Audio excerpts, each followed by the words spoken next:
Hello दोस्तों, welcome to main point study. आज हम करने वाले हैं चैप्टर 7 क्लास 10th का ज्योग्राफी का, जिसका नाम है लाइफलाइन ऑफ नेशनल इकोनॉमी। और हम करने वाले हैं इसका part 3। First and second part पहले अपलोड हो चुका है। अच्छे से चैप्टर समझना है तो फर्स्ट एंड सेकंड पार्ट जरूर जाकर देख कर आना। लिंक आपको नीचे डिस्क्रिप्शन में मिल जाएगा।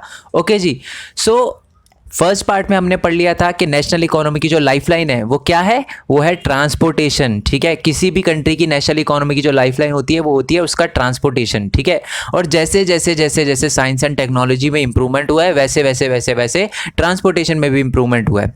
ओके, उसके बाद हमने देखा था कि 3 मोस्ट इंपॉर्टेंट डोमेन, ठीक है, अर्थ पे जिससे एक जगह से दूसरी जगह जाया जा सकता है। मतलब जैसे कि लैंड हो गया, वाटर हो गया, ठीक है, और एयर हो गया।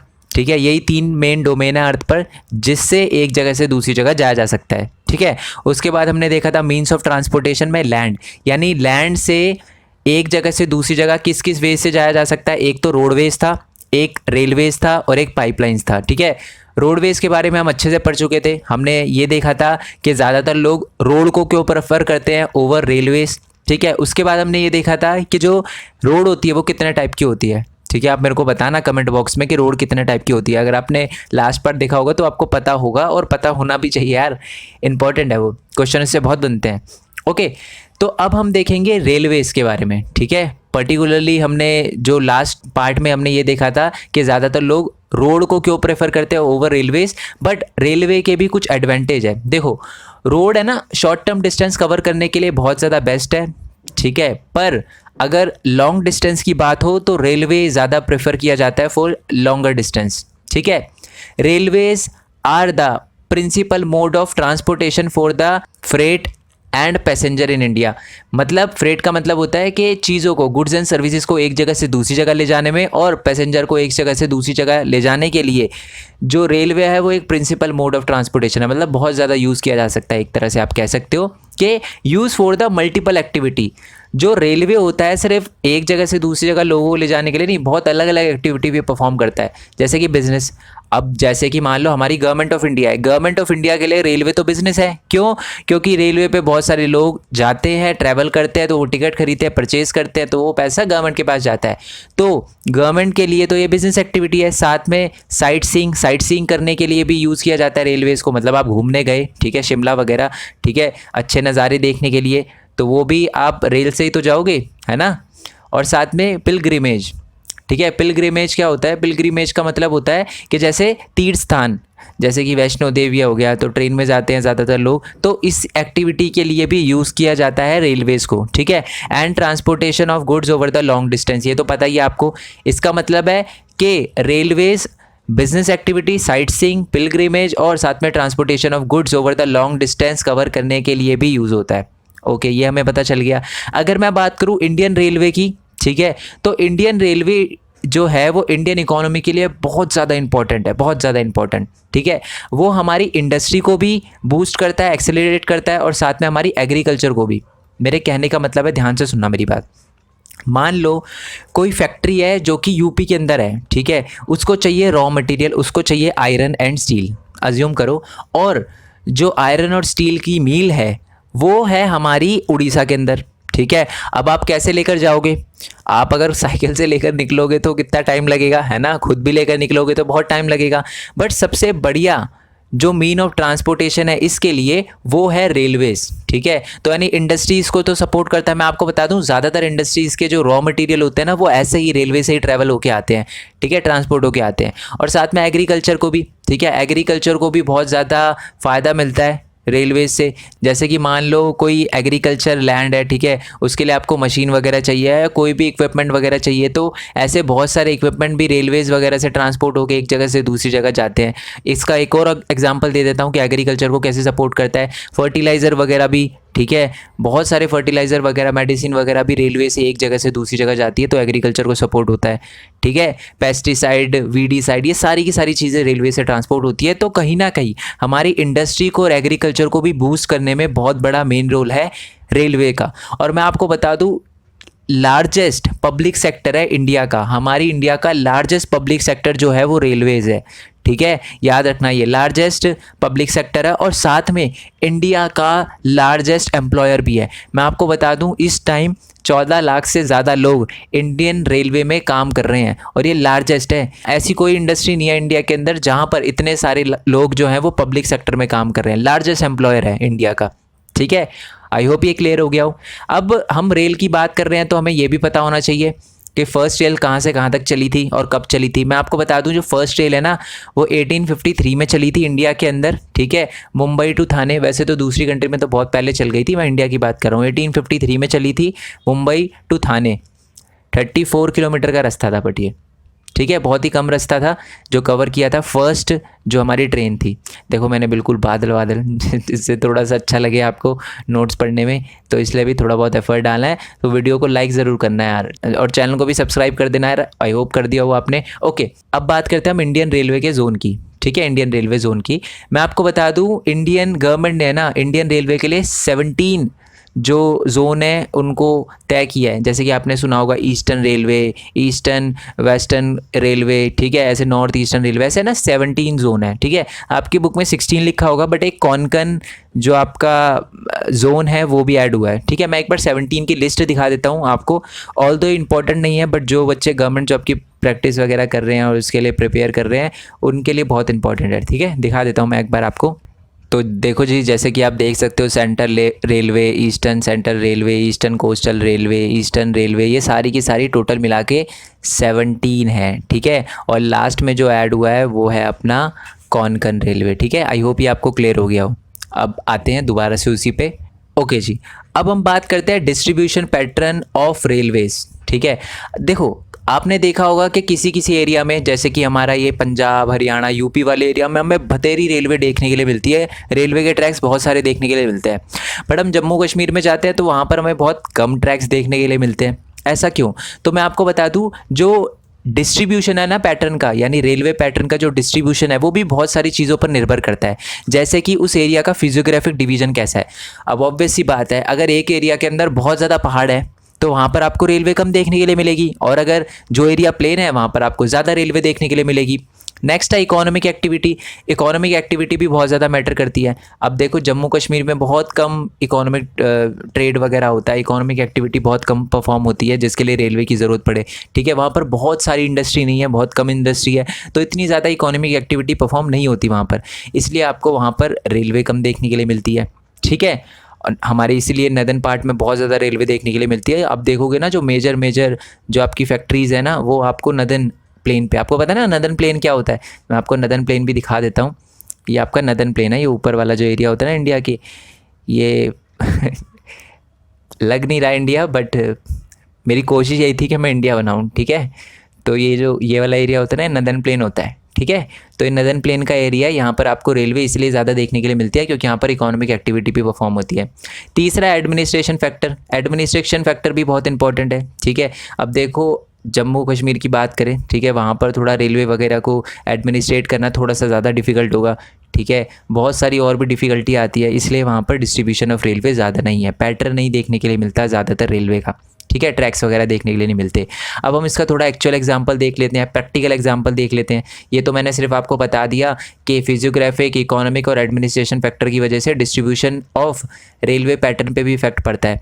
बट ये प्रैक्टिकली मैं कैसे बोल सकता हूँ, देखो अगर मैं बात करूँ नदन प्लेन की, नदन प्लेन अपना ये वाला एरिया है, यहाँ पर क्या है, प्लेन एरिया है, हाई पॉपुलेशन है, एग्रीकल्चर रिसोर्सेज बहुत है यहाँ पर, और फेवरेबल कंडीशन है एक रेलवे के लिए। ठीक है, क्योंकि रेलवे की ट्रैक बिछाने के लिए आपको क्या चाहिए, प्लेन एरिया होना चाहिए, ज़्यादातर पॉपुलेशन रहती है यहाँ पर, तो बहुत सारी पॉपुलेशन को ज़रूरत पड़ती है बहुत सारी चीज़ों की। ठीक है, तो वो रेल की मदद से ही आता है, और इसीलिए हमें यहाँ पर लार्ज नंबर ऑफ़ रेलवेज़ देखने के लिए मिलते हैं, फैक्ट्रीज़ वगैरह भी है यहाँ पर, तो इसीलिए दूसरी एरिया से क्या होते हैं, बहुत सारे रॉ मटेरियल भी आते हैं, तो इसलिए हमें नदन प्लेन में बहुत ज़्यादा क्या देखने के लिए मिलते हैं, रेलवे के ट्रैक्स देखने के लिए मिलते हैं और रेलवेज़ देखने के लिए मिलते हैं। डिस्ट्रीब्यूशन जो पैटर्न है रेलवे का वो यहाँ पर बहुत ज़्यादा है। ठीक है, क्यों? क्योंकि पहली बात तो यहाँ की जो फिजियोग्राफिक डिवीजन है वो एकदम सही है रेल के लिए, दूसरी बात यहाँ पर इकोनॉमिक एक्टिविटी भी परफॉर्म होती है, और साथ ही में एडमिनिस्ट्रेट करना भी इस नदन प्लेन को थोड़ा सा ईजी होता है, इसलिए आपको ज़्यादातर रेलवे आपको नदन प्लेन में देखने के लिए मिलती है। ठीक है, बट कुछ प्रॉब्लम भी है, कुछ प्रॉब्लम कैसे है कि है ना, हमारे यहाँ पर नदन प्लेन में आपको पता ही है बहुत सारे रिवर भी है, ठीक है, गंगा, ब्रह्मपुत्रा, यमुना वगैरह, ठीक है, और इंडस, ये सारी की सारी जो रिवर सिस्टम है आपको नदन प्लेन में देखने के लिए मिलते हैं। तो प्रॉब्लम ये है कि अगर हमें ज़्यादा से ज़्यादा नदन प्लेन पे आपको ट्रैक्स वगैरह, रेल के ट्रैक्स वगैरह चाहिए तो आपको क्या करने पड़ेंगे, उन रिवर पे ब्रिजेस बनाने पड़ेंगे, और बहुत सारी रिवर पे ब्रिजेस बन भी रहे हैं, ठीक है। गंगा रिवर पे ब्रिजेस बन रहे हैं, ठीक है, ताकि गंगा रिवर को क्रॉस किया जा सके, रेलवे उसको क्रॉस कर सके ऊपर ब्रिज से जाकर, ठीक है। तो एक प्रॉब्लम थी जिसको धीरे धीरे सॉल्व किया जा रहा है, ठीक है। नेक्स्ट बात करते हैं हम पेनिनसुला प्लेटो की। पेनिनसुला प्लेटो ये वाला एरिया होता है, नीचे वाला जो एरिया होता है पेनिनसुला प्लेटो होता है। दिक्कत ये है हिली ट्रेन्स है यहाँ पर, इसका मतलब ये नहीं है कि यहाँ पर बिल्कुल रेलवे देखने के लिए मिलती है, यहाँ पर रेलवे देखने के लिए मिलती है, ठीक है। क्यों? क्योंकि जो रेलवेज़ होती है वो क्या करती है, जो छोटी पहाड़ियाँ होती है उनके ऊपर से चली जाती है, बहुत छोटे छोटे जो पहाड़ होते हैं और जो गैप्स होते हैं उनके बीच में से, वहाँ से, और टनल्स वगैरह होते हैं बहुत सारे पहाड़ों के बीच में, तो उससे निकल जाती है। तो यहाँ पर पेनिनसुलर रीजन में हमें देखने के लिए मिलते हैं रेलवे ट्रैक, रेलवे देखने के लिए मिलती है बट थोड़ी सी कम, ठीक है। तो यानी हमें समझ आ गया कि पेनिनसुलर रीजन में भी हमें रेलवे देखने के लिए मिलती है, और जो रेलवेज़ है वो टनल वगैरह, गैप वगैरह के बीच में से, जो भी पहाड़ों के बीच में, हिली ट्रेन्स के बीच में जो गैप्स वगैरह होते हैं उनके बीच में से निकलती है, या टनल्स वगैरह से निकलती है, ठीक है। बट नदन प्लेन के मुकाबले पेनिनसुलर रीजन में थोड़ी सी कम ट्रेन्स होती है, ठीक है। अब बात करते हैं हिमालयन रीजन में।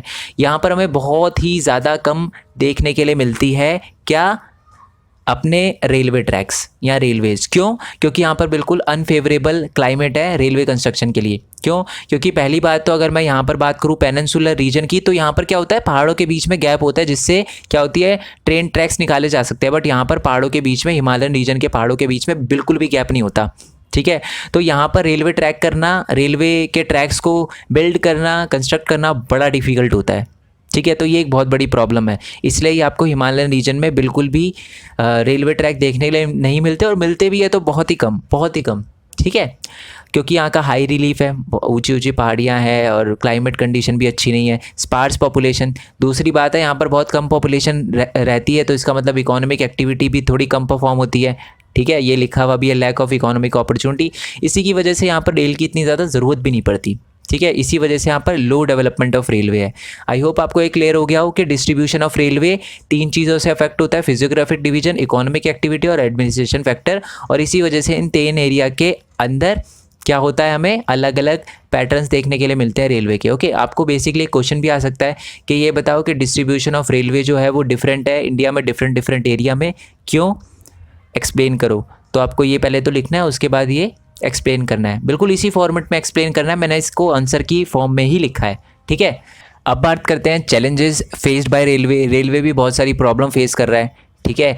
देखो, पहली बात तो है difficult to lay railway line on the sandy plains, ठीक है। राजस्थान या वेस्टर्न राजस्थान का जो एरिया है जहाँ पर रेत ही रहते हैं, वहाँ पर रेलवे ट्रैक्स को बनाना बहुत ज़्यादा डिफिकल्ट है। तो ये एक बहुत बड़ी प्रॉब्लम है जो रेलवे फेस कर रहा है।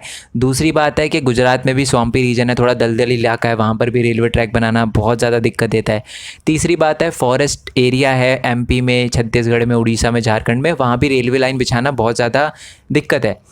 क्यों है? देखो, आपको राजस्थान का और गुजरात का तो समझ आ गया, यहाँ पर इसलिए ज़्यादा डिफ़िकल्ट होता है। पहली बात तो बहुत सारे एनवायरमेंटलिस्ट होते हैं, वो मना करते हैं कि आप नहीं बना सकते इस एरिया के अंदर, जंगल को जैसा है वैसे ही रहने दो, ठीक है। तो ये भी एक रेलवे प्रॉब्लम फेस कर रही है, ठीक है। आई होप ये आपको क्लियर हो गया हो कि पहली प्रॉब्लम तो रेलवे ये फेस कर रही है कि बहुत ज़्यादा डिफिकल्ट होता है बहुत अलग अलग एरिया में रेलवे ट्रैक्स को बिछाना, जैसे कि वेस्टर्न राजस्थान में जहाँ सैंडी एरिया है, आपका गुजरात में जहाँ स्वाम्पी दलदली जैसा एरिया है, और एमपी हो गया, छत्तीसगढ़ हो गया अपना, उड़ीसा और झारखंड, यहाँ पर क्या है कि फॉरेस्ट वगैरह है, तो यहाँ पर भी क्रिएट करना रेलवे ट्रैक थोड़ा दिक्कत का काम है। ओके, अब बात करते हैं सेकंड प्रॉब्लम की, that is many passenger travel without tickets. अब क्या ही बोलूँ इसके बारे में मैं, बहुत सारे जो पैसेंजर है वो विदाउट टिकट ट्रैवल करते हैं, जिसकी वजह से जो हमारी गवर्नमेंट ऑफ इंडिया है, क्योंकि आपको पता है कि टिकट के पैसे गवर्नमेंट ऑफ इंडिया के पास जाते हैं, तो उनको बड़ी प्रॉब्लम होती है क्योंकि उनके पास कम रिटर्न आता है, ठीक है। तो एक बहुत बड़ी प्रॉब्लम है।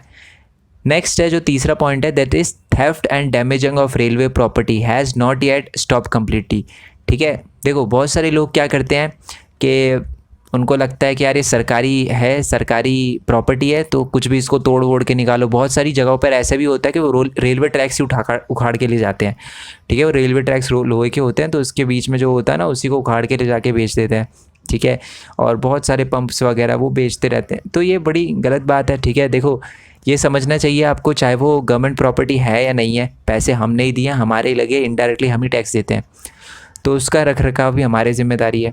ठीक है, तो आई होप आपको भी क्लियर हुआ हो और ये बात आप दूसरों को भी बताओ अगर आपको कोई ऐसा करते हुए मिले तो। ठीक है, तो थेफ्ट एंड डैमेजिंग भी रेलवे की एक बहुत बड़ी प्रॉब्लम है, ये होता रहता है रेलवेज़ के साथ। ठीक है, और एक पुल द चेन अननेसेसरीली, ये भी बहुत देखा गया है। किसी के कोई छोले कुलचे अगर मान लो उसने पैसे दे दिए हो और वो बंदा ला रहा हो भागते भागते, तो चेन खींच देते हैं कि नहीं भाई पहले छोले कुलचे लेंगे अपने, उसके बाद ट्रेन चलेगी। तो ये भी हरकतें होती हैं, तो जिसकी वजह से रेलवे को बड़ा प्रॉब्लम होता है, ये एक बहुत डैमेज होता है। क्यों? क्योंकि यार आपके चेन खींचने की वजह से ये 5 मिनट लेट, 10 मिनट लेट, ऐसे हर बंदा हर स्टेशन पे चेन खींचेगा, फिर तो चल गई हमारी रेल और पूरी रेल बन जाएगी हमारी।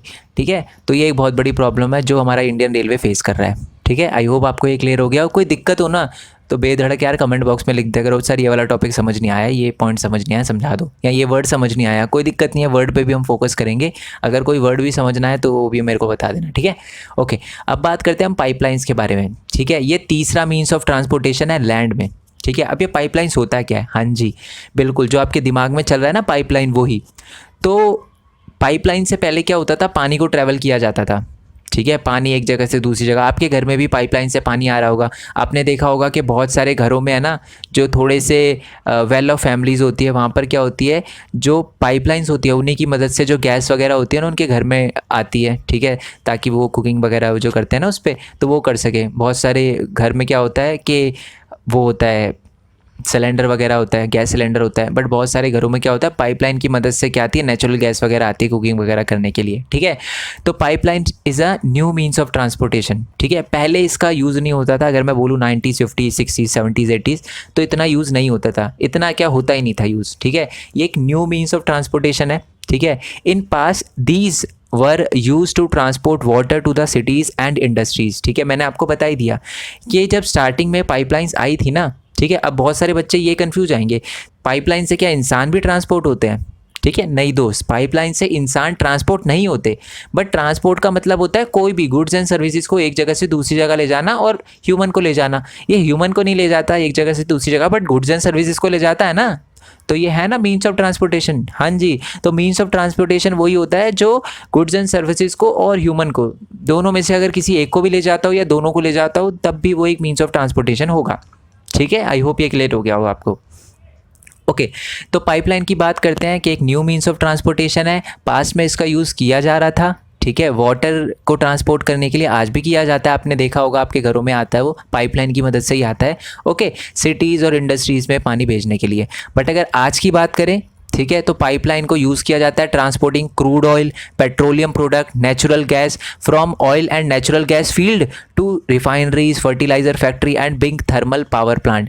यानी ये सारी की सारी चीज़ें, क्रूड ऑयल हो गया, पेट्रोलियम प्रोडक्ट हो गए, नेचुरल गैस हो गया, उनको पाइपलाइन की मदद से नेचुरल गैस फील्ड से रिफाइनरीज, फर्टिलाइज़र फैक्ट्रीज़ और बिग थर्मल पावर प्लांट में भेजा जाता है आज के टाइम में। ठीक है, okay, solid can also be transported through a pipeline when it converted to slurry. ठीक है, इसका मतलब है बहुत सारी सॉलिड चीज़ों को भी ट्रांसपोर्ट किया जा सकता है पाइपलाइन से। अब आप बोलोगे सर सॉलिड को कैसे ट्रांसपोर्ट करोगे, चलो पानी कर दिया ट्रांसपोर्ट, चलो पेट्रोलियम कर दिया, गैस भी ट्रांसपोर्ट कर दी, आप सॉलिड कैसे कर सकते हो ट्रांसपोर्ट? कर सकते हो अगर आप इसको स्लरी में कन्वर्ट कर दो। अभी स्लरी का मतलब क्या होता है? Semi liquid. ठीक है, आपको मैं मतलब समझाता हूँ सेमी लिक्विड का। देखो, जैसे कि आपने शायद चैप्टर नंबर 5 में mineral and resources UP board वाले बच्चों ने पढ़ा होगा। ठीक है, क्योंकि इस टाइम तो जो आपका मिनरल्स एंड एनर्जी रिसोर्स है उसमें आपका सीबीएसई सिलेबस में वो चैप्टर अभी नहीं है। ठीक है, नेक्स्ट ईयर आ जाए क्या पता, क्योंकि कोविड-19 की वजह से। ठीक है, तो उस चैप्टर में बता रखा था कि जो आपकी फैक्ट्री है यूपी वगैरह के अंदर, तो वहाँ पर क्या होता है कि जो आपकी आयरन ओर होते हैं ना, ठीक है, उनको ट्रांसपोर्ट किया जाता है बाय पाइप्स। कैसे? उन आयरन ओर के अंदर पानी वगैरह भी डाला जाता है, उसको सेमी लिक्विड में कन्वर्ट करा जाता है और फिर भेजा जाता है। ठीक है, तो बहुत सारे आयरन ओर्स को भी, बहुत सारे आयरन या बहुत सारे ओर्स को भी क्या होता है, सेमी लिक्विड में कन्वर्ट करके एक जगह से दूसरी जगह भेजा जाता है बाय पाइपलाइंस। ठीक है, अब पाइपलाइन में एक अच्छी बात भी है, एक बुरी बात भी है। ठीक है, अच्छी बात के बारे में बाद में बात करेंगे, पहले बुरी बात की बात कर लेते हैं। मैं आपको बता दूं, इनिशियल कॉस्ट जो होती है ना सेटअप करने की पाइपलाइन, वो बहुत हाई होती है, ठीक है। आपको ज़मीन खोद के पाइपलाइन लगानी पड़ती है, तो ये बड़ा डिफ़िकल्ट टास्क होता है, ठीक है, और बहुत पैसे लगते हैं इसमें। बट अच्छी बात यह है, subsequent running cost is minimum या मिनिमल, यानी उसको लगातार चलाए रखने की जो कॉस्ट है वो बहुत ही कम है, ठीक है। एक बार बन गई तो काम ख़त्म, फिर आपके इतने ज़्यादा पैसे नहीं लगेंगे, ठीक है।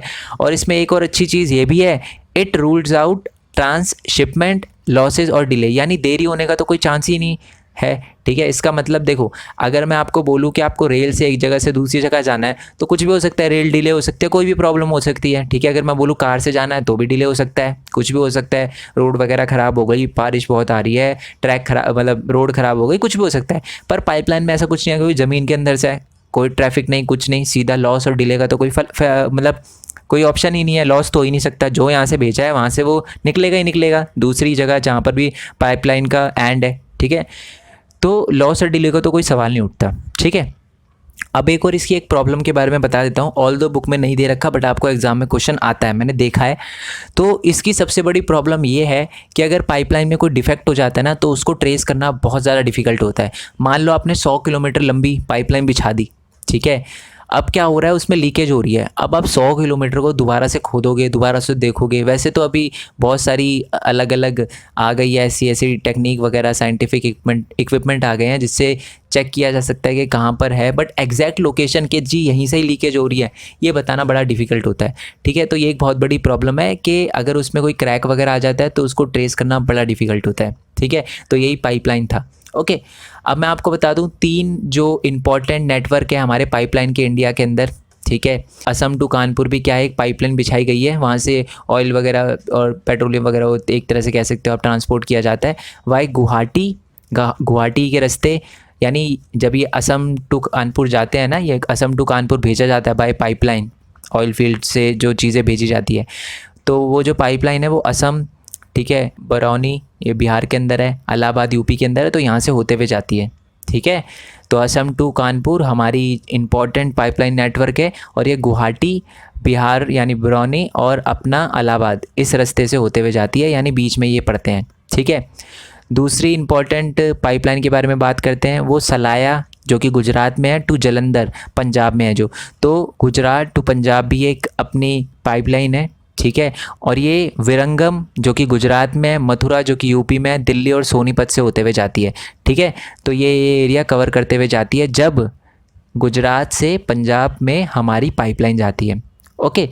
नेक्स्ट जो लास्ट हमारी इम्पॉर्टेंट नेटवर्क ऑफ पाइपलाइन है, दैट इज़ गैस पाइपलाइन, जो कि हज़ीरा गुजरात के अंदर है, ठीक है। हज़ीरा गुजरात से यूपी जगदीशपुर इसको कनेक्ट करती है, इन दोनों एरिया को कनेक्ट करती है, ठीक है।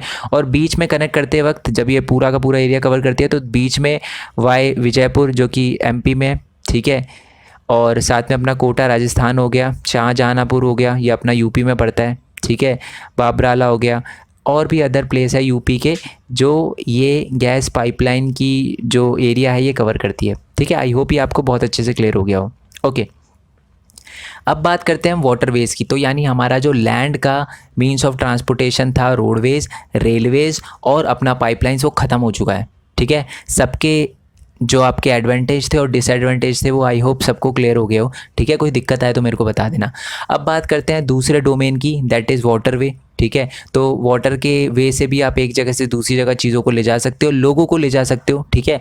और वाटर वेज का इस्तेमाल ऐसा नहीं है कि हम अभी करना स्टार्ट हुए हैं, बहुत पहले से एंशिएंट टाइम में भी जब यूरोप वगैरह के जो सेलर्स होते थे ना हमारी कंट्री में आते थे और हमारी कंट्री से चीज़ें ले जाते थे और उनकी कंट्री से चीज़ें लेकर आते थे, तो वो भी इसी से ही यानी वाटर वेज से ही होता था, ठीक है। तो ये लिखा हुआ है कि since the ancient period India was one of the seafaring country का मतलब यही होता है कि ऑब्वियसली बात है, सी का रास्ता है तो बहुत ज़्यादा कम्युनिकेशन इसी से होता था, सी के रास्ते ही होता था, एक तरह से आप कह सकते हो। तो सी फेयरिंग का मतलब आप यही कर सकते हो कि जिसमें एक सी फेयरिंग कंट्री यानी पानी से बहुत ज़्यादा ट्रेड होता था इसका, ठीक है। साथ ही में its seamen sailed far and near thus carrying spreading India's commerce and culture. तो इसी वजह से आपने देखा होगा कि बहुत सारे इंडियन कल्चर भी दूसरे एरिया में पहुंच गए थे, मतलब बहुत सारी इंडियन कल्चर की चीज़ें भी, जैसे कि मैं आपको बताऊं जो बौद्धिज़्म था वो भी इंडिया से ही निकला था, ठीक है। हमारा जो बौद्धिज़्म धर्म है वो भी इंडिया से ओरिजिनेट हुआ था, उसके बाद पूरे वर्ल्ड में फैला। तो वो भी इसी वजह से, वाटरवेज की वजह से जो बहुत सारे लोग इंडियन कल्चर को ले जाते थे, और इंडियन कॉमर्स वगैरह, ट्रेड वगैरह भी एक जगह से दूसरी जगह स्प्रेड हुआ। बहुत एंशिएंट टाइम की बात हो रही है, मसाले वगैरह ट्रेड होता था, मसाले वगैरह का, वो भी एक जगह से दूसरी जगह ट्रांसपोर्ट होते थे, ठीक है। और ये चीपेस्ट मीन ऑफ ट्रांसपोर्टेशन आपको पता ही है, बहुत कम पैसे लगते हैं वाटरवे से एक जगह से दूसरी जगह चीज़ें ले जाने के लिए। अगर आप रेलवे का यूज़ करते हो ना तो वो बहुत महंगा पड़ता है, ठीक है, एज़ कम्पेयर टू वाटरवेज, ठीक है। शिपमेंट वगैरह, अगर आप एक जगह से दूसरी जगह शिपमेंट वगैरह का यूज़ करते हो एक जगह से दूसरी जगह चीज़ें ले जाने के लिए, तो थोड़ा कम पे करना पड़ता है, ठीक है, एज़ कम्पेयर टू रेलवे। और बहुत सारी जगह पर रेलवे नहीं होता, जैसे कि मैं आपको बताता हूँ। आपको मान लो आपके इंडिया से, मेनलैंड इंडिया से आपको अंडमान निकोबार, ठीक है, जो अपना बे ऑफ बंगाल पे पड़ता है, वहाँ पर कोई चीज़ भेजनी है, ठीक है, तो आप रेल से नहीं भेज सकते क्योंकि रेल तो जाती नहीं वहाँ पर, ठीक है, कोई ट्रैक है ही नहीं। तो सबसे बढ़िया तरीका आपका वाटरवे ही होता है, ठीक है। तो एक ये भी एडवांटेज है कि हर जगह पर आपको क्या होता है कि रेलवे नहीं मिलता, कुछ ऐसे रास्ते होते हैं जहाँ पर वाटरवे से जाया जा सकता है, ठीक है। चीपेस्ट मीन ऑफ ट्रांसपोर्टेशन है और most suitable for the carrying heavy and bulky goods, जो कि भारी भारी गुड्स होते हैं और हैवी गुड्स होते हैं, ठीक है। इतने हैवी कि जिनको अगर प्लेन में लेकर जाओगे तो आपको बहुत ज़्यादा पे करना पड़ेगा, अगर आप उसको रेलवे में भी लेकर जाओगे तब भी ज़्यादा पे करना पड़ेगा, पर अगर आप उसको वाटरवे से शिप वगैरह में भेजोगे, बड़ी बड़ी शिप में, तो आपको कम पे करना पड़ेगा, ठीक है। तो ये ज़्यादातर हैवी और बल्की गुड्स को एक जगह से दूसरी जगह ट्रांसपोर्ट करने के लिए यूज़ किया जाता है। मैं आपको ये भी बात बता दूं, जो मेनलैंड इंडिया है ना, वहाँ से अगर आप बात करो अंडमान निकोबार, तो ज़्यादातर सीमेंट वगैरह भी जाता है, हैवी गुड्स हैं, ठीक है। तो इसलिए जाता है क्योंकि थोड़ा सा कॉस्ट तो बनती है, थोड़ी कॉस्ट ऐड ऑन होती है उस सीमेंट वगैरह में, थोड़ा सा महंगा हो जाता है वो सीमेंट, पर इतनी कॉस्ट नहीं होती जितना आप प्लेन से लेकर जाओगे। अगर प्लेन से उसको लेकर जाओ, उस हैवी गुड्स को लेकर जाओ, सीमेंट वगैरह को, तो वो बहुत ज़्यादा महंगा पड़ जाएगा। पर अगर आप उसको बाय शिप भेजते हो, वाटरवेज से भेजते हो, तो आपको कम पे करना पड़ेगा, ठीक है। Fuel efficient and environment friendly mode of transportation, environment friendly है, ठीक है। फ्यूल वगैरह भी कम लगता है क्योंकि आपको पता ही है कि एक बार पानी का फ्लो जब एक तरफ जा रहा है तो आप बहते हुए जाते हो, आपको फ्यूल का इतना ज़्यादा यूज़ नहीं करना पड़ता, फोर्स का इतना ज़्यादा यूज़ नहीं करना पड़ता, ठीक है।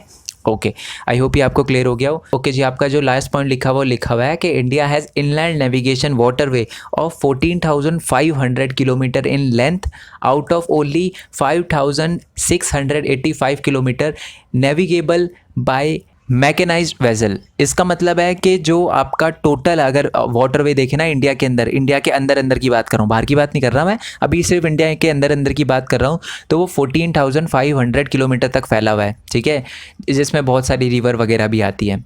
पर चौंकाने की बात यह है कि उसमें से सिर्फ 5,685 किलोमीटर का जो एरिया है ना, वही आपका मैकेनाइज्ड वेसल्स है, ठीक है। इसका मतलब है कि अगर मैं बात करूँ 5,685 किलोमीटर का ही एरिया, वो है जो सिर्फ मशीन वाली जो बोट्स होती है ना, वो कवर करती है। मतलब ज़्यादातर जो इंडिया के अंदर आप देखोगे तो जो भी आपकी ये वाटरवे से एक जगह से दूसरी जगह जाया जाता है ना, उसमें क्या होता है, किसी मशीन्स का यूज़ नहीं किया जाता, ठीक है। देखो जैसे दिल्ली में रहते हो आप, तो दिल्ली में तो आपको देखने के लिए बिल्कुल नहीं मिलेगा, ठीक है। बट अगर आप असम वगैरह में जाओगे ना, तो वहाँ पर क्या होती है, साउथ इंडिया में जाओगे तो आपको क्या होती है, वहाँ पर बोट्स वगैरह देखने के लिए मिलती है जिस पर कोई मशीन वगैरह नहीं लगी होती, ठीक है, कोई भी मैकेनाइज्ड कोई सिस्टम नहीं लगा हुआ होता, ठीक है। वहाँ पर फ्लो के हिसाब से चला जाता है और चप्पू वगैरह होता है ना, वो उससे ही कवर करवाया जाता है, ठीक है। आपने देखा भी होगा कि अगर आप कभी गए हो साउथ इंडिया, या अगर आपने असम वगैरह देखा है, असम वगैरह के एरिया में गए हो, तो वहाँ पर क्या होता है, जो ट्रैवल होता है ना, वो मतलब किसी भी जो आपकी मैकेनिकल शिप होती है ना, मैकेनिकल शिप आप उसे कह सकते हो, मैकेनिकल बोट कह सकते हो,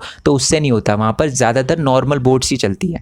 ओके, आई होप आपको ये समझ आ गया हो। अब जैसे कि आपने, जब मैंने आपको रोड के बारे में बताया था, ठीक है, तो नेशनल रोड पढ़ा था, ठीक है, ऐसे ही वाटरवे में भी कुछ नेशनल वाटरवे भी होते हैं, ठीक है, जो कि इंडियन गवर्नमेंट ने तय किया है कि ये नेशनल वाटरवे है। और देखो नेशनल वाटरवे बनाने का इंडिया का क्या मोटिव है, क्योंकि उन्होंने ये इसलिए तय किया है क्योंकि यहाँ पर जो है थोड़ा ट्रांसपोर्ट जो है वाटर से थोड़ा ज़्यादा होता है। ठीक है, और गवर्नमेंट भी यहाँ पर क्या करती है, फुल फैसिलिटी देने की कोशिश कर रही है कि ये वाटरवे है, ठीक है, यहाँ से ज़्यादा ट्रांसपोर्टेशन होता है वाटरवे से, तो हम यहाँ पर कुछ अच्छी फैसिलिटी देंगे, ठीक है, यहाँ देने की कोशिश करेंगे। तो इसलिए गवर्नमेंट ने कुछ नेशनल वाटरवे आपके तय किए हैं। वैसे तो मैं आपको बता दूँ बहुत ज़्यादा वाटरवे हैं, ठीक है, बहुत ज़्यादा वाटरवे हैं, बट मैं आपको बता दूँ हमारी बुक के अंदर यानी हमारी 10th की बुक के अंदर सिर्फ और सिर्फ 5 वाटरवे दे रखे हैं। ठीक है, अब वैसे तो आपको पिक्चर दिख जाएगी, ठीक है, आपको दिख रही होगी, जैसे कि अच्छा NW1 का मतलब होता है कि आपका नेशनल वाटरवे नंबर 1, जैसे कि आपका नेशनल हाईवे नंबर 1 था ना। अच्छा आप मेरे को ये बताना नेशनल हाईवे नंबर 1 का क्या नाम था, ठीक है। तो जो आपका नेशनल वाटरवे नंबर 1 है ना, वो इलाहाबाद टू हल्दिया है, ठीक है, जो कि 1620 किलोमीटर का एरिया कवर करता है, ठीक है, और ये गंगा रिवर पे है, ठीक है। तो गंगा रिवर इलाहाबाद टू हल्दिया, ठीक है, इलाहाबाद यानी आपका पता है यूपी में, ठीक है, और हल्दिया वगैरह आपका वेस्ट बंगाल में। तो आपको पिक्चर दिख रही होगी, ये जो आपका ये NH1 है, ठीक है, नेशनल हाईवे नंबर 1 है, ये आपका गंगा रिवर पे है, और ये कौन कौन से एरिया, इलाहाबाद यानी यूपी का एरिया कवर करता है, और फिर बिहार से होते हुए वेस्ट बंगाल जाता है। आपको दिख रहा होगा बिहार से होते हुए वेस्ट बंगाल जाता है। ओके, पिक्चर में दिख रहा होगा आपको इलाहाबाद, फिर वाराणसी, ठीक है, फिर पटना, ठीक है, ऐसे होते हुए कोलकाता में हल्दिया की तरफ जाता है। ओके, तो ये हो गया आपका national waterway number 1 Allahabad to Haldia 1620 kilometre, और ये गंगा रिवर पे। ओके ओके, अब बात करते हैं नेशनल वाटरवे नंबर 2 की, ठीक है, ये सादिया जो कि अरुणाचल प्रदेश में ना, वहाँ से लेके धुबरी, ठीक है, धुबरी जो कि आपका असम में पड़ता है, ठीक है, वहाँ का एरिया कवर करता है। आपको पिक्चर दिख रही होगी, ठीक है, तो आपको दिख रहा होगा सबसे ऊपर ये जो दिहांग रिवर होगी, ठीक है, दिहांग रिवर के बिल्कुल ही नीचे रेड कलर का पॉइंट दे रखा होगा सादिया, ठीक है, वहाँ से होते हुए नीचे नीचे नीचे नीचे नीचे धुबरी, ठीक है। तो ये कौन कौन सा एरिया आपका सिर्फ और सिर्फ असम और अरुणाचल प्रदेश का एरिया कवर करता है ये नेशनल वाटरवे, ठीक है। आई होप ये आपको समझ आ गया हो। और ये कौन सी रिवर पे आप देखोगे, ब्रह्मपुत्रा रिवर लिखा होगा वहाँ पर, ठीक है, तो दिख रहा होगा आपको ब्रह्मपुत्रा रिवर। और इसकी जो टोटल जो आपकी वाटरवे की लेंथ है दैट इज़ 891 किलोमीटर, ठीक है।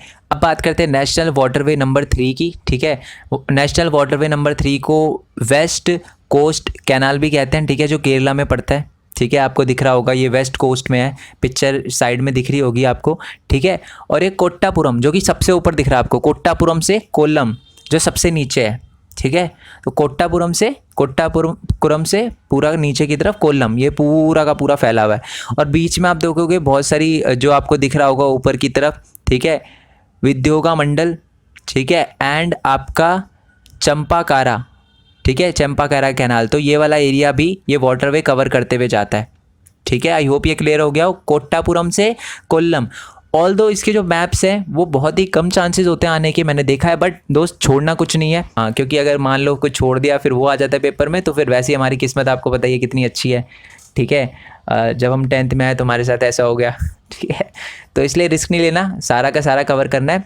तो कोट्टापुरम से कोल्लम जो NW नंबर 3 है, जो नेशनल वाटरवे नंबर 3 है, वो वेस्ट कोस्टल कैनाल यानी वेस्टर्न कोस्टल प्लेन के आसपास है। आपको वेस्टर्न कोस्ट पे देखने के लिए मिलेगा केरला की साइड में। और ये कोट्टापुरम, ठीक है, कोट्टापुरम से कोल्लम, और ये केरला का एरिया ही कवर करता है, जैसे कि आपको दिख ही रहा होगा पिक्चर के अंदर, ठीक है, 205 किलोमीटर का एरिया कवर करता है। और ये उद्योगा मंडल और चंपाकारा ये दोनों की दोनों एरिया को भी कवर करता है, ठीक है, ये दोनों के दोनों कैनाल्स को भी कवर करता है। ओके, अब बात करते हैं नेशनल वाटरवे नंबर 4 की, ठीक है। इसका जो स्ट्रेच है वो गोदावरी रिवर, आपको दिख रहा होगा सबसे ऊपर गोदावरी रिवर, फिर से ऑलमोस्ट जो आपका कृष्णा रिवर है ना, वहाँ तक कृष्णा रिवर गोदावरी रिवर से पूरा फैला हुआ आता है, ठीक है। और नीचे तक ये जाता है पुडुचेरी तक, ठीक है, ये वाला पूरा का पूरा वाटरवे कहाँ से, गोदावरी की कृष्णा से स्टार्ट होते हुए जाता है बिल्कुल नीचे की तरफ, कहाँ तक, पुडुचेरी तक जाता है।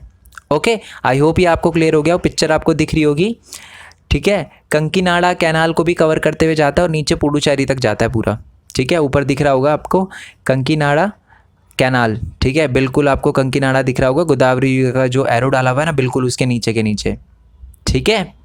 ओके, तो इसकी जो टोटल स्ट्रेच है, ठीक है, ये जो नेशनल वाटरवे नंबर 4 है, ये टोटल मिला के 78 किलोमीटर का एरिया कवर करता है, बट जब आप पिक्चर में देखोगे तो 1095 किलोमीटर दे रखा है, बट आपको आपकी बुक को फॉलो करना है, ठीक है। तो आपको 1078 किलोमीटर ही लिखना है। ओके, अब बात करते हैं नेशनल वाटरवे नंबर 5 की, ठीक है। जैसे कि आपको पता ही है कि नेशनल वाटरवे नंबर 3 को जैसे वेस्ट कोस्टल कैनाल बोला जाता था, वैसे ही आपके नेशनल वाटरवे नंबर 5 को ईस्ट कोस्टल कैनाल बोला जाता है, क्योंकि बिल्कुल ईस्ट साइड में है। आप देखोगे ना पिक्चर में तो आपको दिखेगा ये बिल्कुल ईस्ट साइड में है, ये उड़ीसा वगैरह से ये आपका वाटरवे स्टार्ट होता है, ठीक है। तेलचर, ठीक है, तेलचर से स्टार्ट होता है ऑलमोस्ट, ठीक है। और ये ब्रह्मणी रिवर से होते हुए जाता है, ब्रह्मणी और मताई रिवर, ठीक है। और ये महानदी का डेल्टा भी क्रॉस करता है। उसके बाद ये बहुत सारा एरिया कहाँ का, वेस्ट बंगाल का भी कवर करता है, ठीक है। तो यानी जो NW आपका 5 है, ठीक है, यानी नेशनल वाटरवे नंबर 5, ये आपका कौन कौन सी स्टेट का एरिया, एक तो आपका उड़ीसा हो गया और वेस्ट बंगाल, ये वाली दोनों स्टेट का एरिया कवर करता है। टोटल जो वाटरवे की आपकी लेंथ है वो 588 किलोमीटर है। ओके, जो NW4 था ना, जो आपका नेशनल वाटरवे नंबर 4, वो आप देखोगे ना तो आपका ऑलमोस्ट एक तो आपकी यूनियन टेरिटरी पुडुचेरी, ठीक है, मैं इसकी बात कर रहा हूँ, ठीक है। पुडुचेरी एक तो ये कवर करता है यूनियन टेरिटरी, और देखोगे तो तमिलनाडु और आंध्र प्रदेश का एरिया भी कवर करता है, ठीक है। जो बच्चे आप मतलब कॉम्पिटिटिव एग्जाम की प्रैक्टिस कर रहे हैं ना, उनके लिए मतलब प्रिपेयर कर रहे हैं, उनके लिए बहुत इंपॉर्टेंट है, ठीक है। ओके यार, आई होप आपको वीडियो अच्छी लगी हो, तो वीडियो को लाइक करना, चैनल को सब्सक्राइब करना, जितना हो सके इस वीडियो को शेयर करना, और सबसे इंपॉर्टेंट बात, डिस्क्रिप्शन में मेरे न्यू चैनल का लिंक दे रखा होगा। आप देख ही रहे हो अभी तक कुछ वीडियो नहीं डाली, फिर भी उस पर 1000 से ज़्यादा ही सब्सक्राइबर है। ऐसा क्यों है? ऐसा इसलिए है क्योंकि मैं वहाँ पर अपनी यूट्यूब जर्नी के बारे में बताने वाला हूँ, ठीक है। मैं ये बताने वाला हूँ कि मैं यूट्यूब से कैसे अर्न करता हूँ और आप कैसे कर सकते हो। और भी बहुत अलग अलग प्लेटफॉर्म है जिस पर आप अर्न कर सकते हो, ठीक है। एज का पैसे से कोई लेना देना नहीं है, बट मैं आपको बताने वाला हूँ कि आप अर्निंग कैसे कर सकते हो, ठीक है। सो उस चैनल को भी याद से सब्सक्राइब कर लेना, ठीक है। और नोटिफिकेशन बेल दबा देना उसकी, जिससे मैं अगर जब भी अपलोड करूँ वीडियो तो आपके पास आए, क्योंकि मैं पहली वीडियो में ही धमाका मचाने वाला हूँ, ठीक है। और साथ में इस चैनल को भी सब्सक्राइब कर देना, नोटिफिकेशन बेल दबा देना। नोट्स आपको डिस्क्रिप्शन में मिल जाएंगे, GP लिंक करके, यहाँ वेबसाइट का लिंक दे रखा होगा। अभी सोचा नहीं है बनाने का, अभी प्रिपेयर नहीं करी, बट अगर बना दी होगी तो आपको GP लिंक नहीं मिलेगा, आपको सीधा वेबसाइट का लिंक मिलेगा, ठीक है। तो आप GP लिंक से कैसे नोट्स डाउनलोड करते हैं उसकी भी वीडियो नीचे डिस्क्रिप्शन में दे रखी होगी। अगर GP लिंक होगा तो नोट्स डाउनलोड कर लेना। अगर ना हो तो आप टेलीग्राम चैनल पे जा सकते हो, वहाँ पर आपको डायरेक्ट PDF मिल जाएगी, ठीक है। और आप चाहो तो मेरे को इंस्टाग्राम, ट्विटर वगैरह पे फॉलो कर सकते हो। सो नेक्स्ट वीडियो के लिए स्टे ट्यून, नेक्स्ट पार्ट के लिए स्टे ट्यून। तब तक के लिए थैंक यू सो मच। जय हिंद, जय भारत, वंदे मातरम। Thanks for your support.